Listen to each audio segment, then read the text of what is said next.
हैं, जो हमारे ही संस्कृति का धरोहर है, जिसे कोई और रिसर्च कर रहा है और उसे हमें अलग नाम देकर परोस रहे हैं। लेकिन सही बात यह है कि ये सारी शक्तियां जो है ये हमारे कुंडलिनी शक्ति का ही पार्ट है, जिसको वो आपको दे रहे हैं।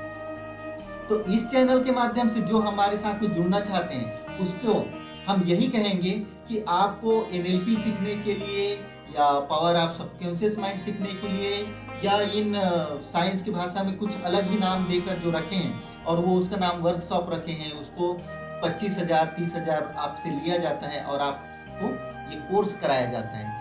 ये सारे कोर्स हम आपको इस चैनल के माध्यम से फ्री में कराएंगे।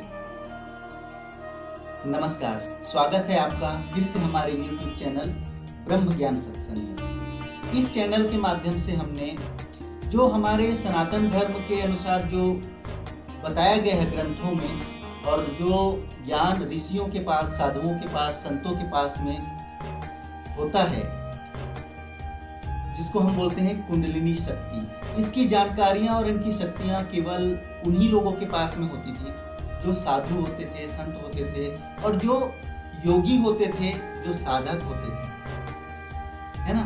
लेकिन हम अक्सर ये डर जाते हैं कि कुंडलिनी शक्ति को एक्टिव करने की, जागृत करने की दिशा में जब भी आगे बढ़े तो नहीं, इससे तो बहुत बड़ा खतरा है, बहुत ही नुकसान हो सकता है, कुछ भी हो सकता है।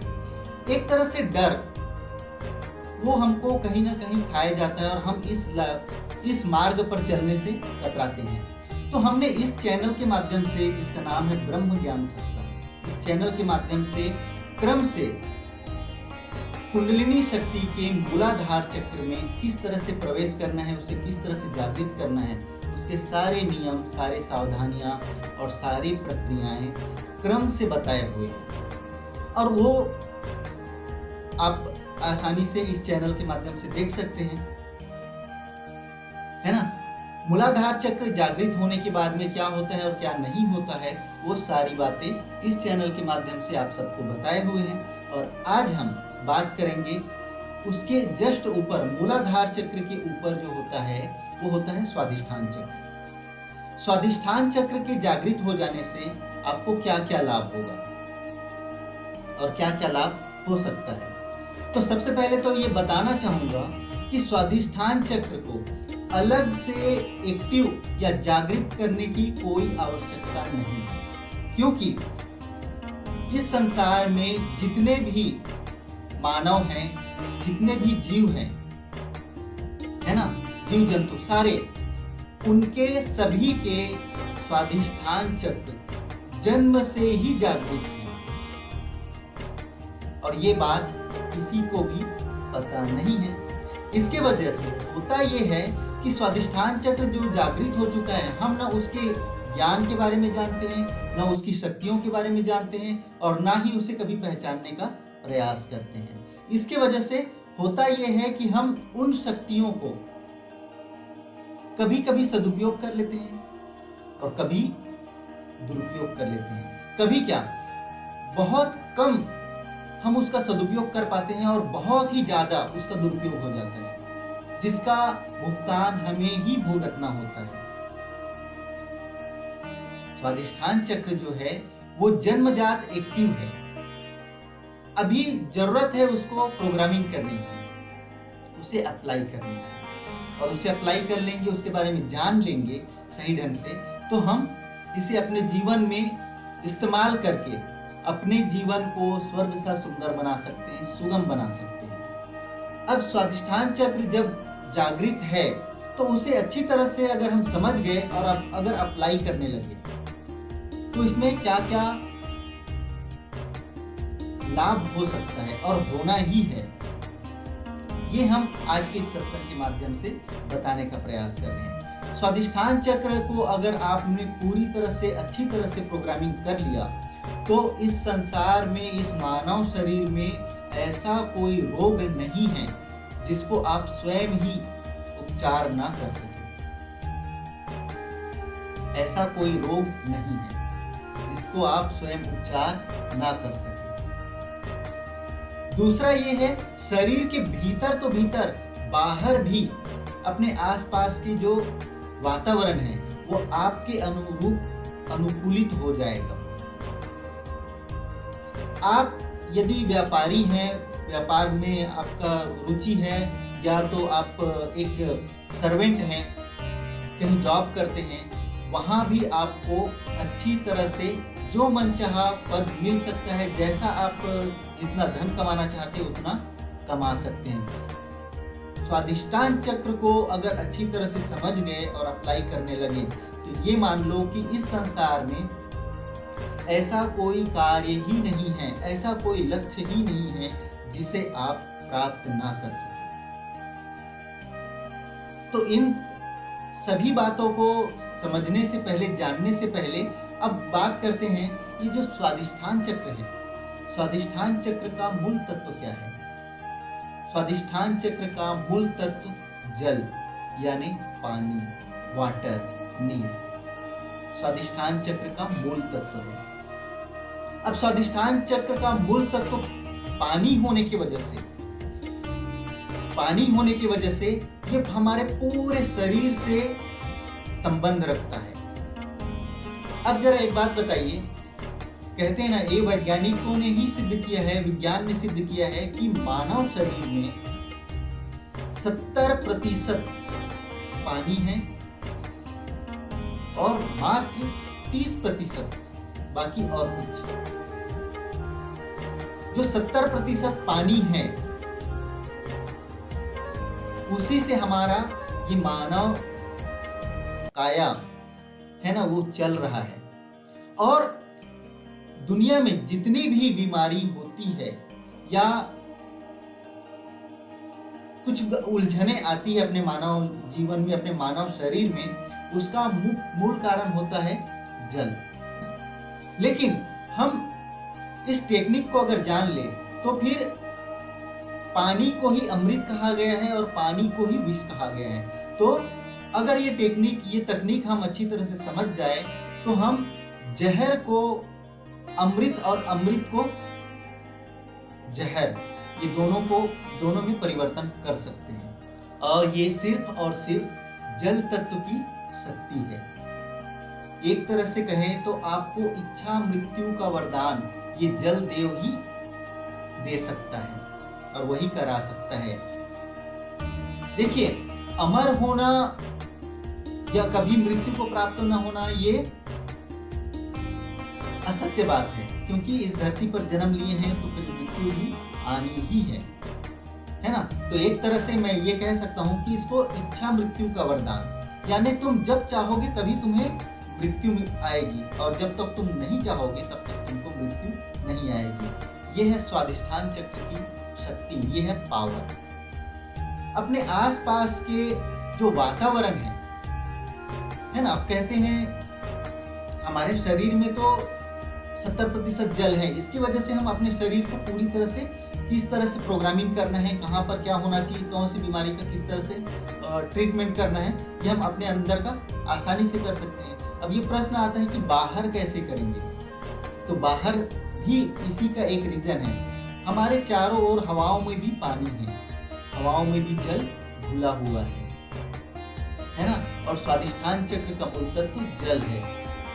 तो हवाओं में भी जल होने की वजह से हम अपने आसपास के वातावरण को, यहाँ तक कि बहुत दूर हैं, उसको भी हम इस तकनीक से ट्रीट कर सकते हैं, इसका उपचार कर सकते हैं और अपने आसपास के वातावरण को अनुकूलित कर सकते हैं। देखिए, मैं कुंडलिनी शक्ति और आध्यात्म के माध्यम से इस चैनल को आगे बढ़ाने का प्रयास कर रहा हूं, लेकिन दूसरी भाषाओं में जो हमारे संस्कृति, हमारे ग्रंथों, वेदों का जो ज्ञान है उसको विदेशियों ने चुरा कर उसके ऊपर रिसर्च करके उसको तरह तरह से नाम दिया जा रहा है। वो दरअसल कुंडलिनी शक्ति का ही एक पार्ट है।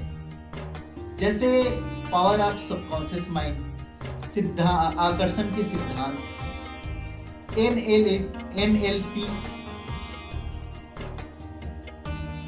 और न जाने तरह तरह के अलग अलग क्या क्या नाम दे रहे हैं, अंग्रेजी नाम दे रहे हैं, जो हमारे ही संस्कृति का धरोहर है, जिसे कोई और रिसर्च कर रहा है और उसे हमें अलग नाम देकर परोस रहे हैं। लेकिन सही बात यह है कि ये सारी शक्तियां जो है ये हमारे कुंडलिनी शक्ति का ही पार्ट है, जिसको वो आपको दे रहे हैं।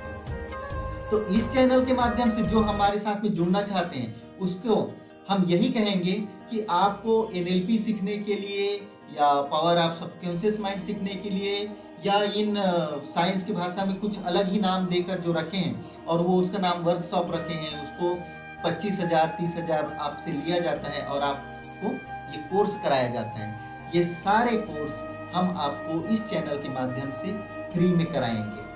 तो इसके लिए आपको हमारे साथ में जुड़ना होगा और हमारे चैनल की सदस्यता लेनी होगी और सही समय पर अपना कमेंट के माध्यम से अपने प्रश्न भी आपको करने होंगे और अपनी उपस्थिति दर्ज करानी होगी, है ना। तो इस जल तत्व को अपने शरीर की जो भीतर है और जो बाहर काम कार्य कर रहे हैं, है ना, इसे किस तरह से हम अपने कंट्रोल में लेंगे या हम उसे प्रोग्रामिंग करेंगे, ये हम आने वाले सत्संग में क्रम से बताने का प्रयास करेंगे। तो अभी से आप इस चैनल को सब्सक्राइब कीजिए और कमेंट में अपना प्यारा नाम और अपना पता हमें बताना ना भूलें, ताकि हमें भी पता चले कि हमारे साथ में कहाँ के लोग हैं जो जुड़ना चाहते हैं। तो अब तक के तो हमने कुंडलिनी शक्ति का मूलाधार चक्र, उसके बारे में अच्छी तरह से जानकारी दे दी है, उनके अनुभव भी साझा किए हैं, कौन से योग साधना करना है, कितने समय तक करना है, कब करना है, ये सारी बातें बताई हुई है।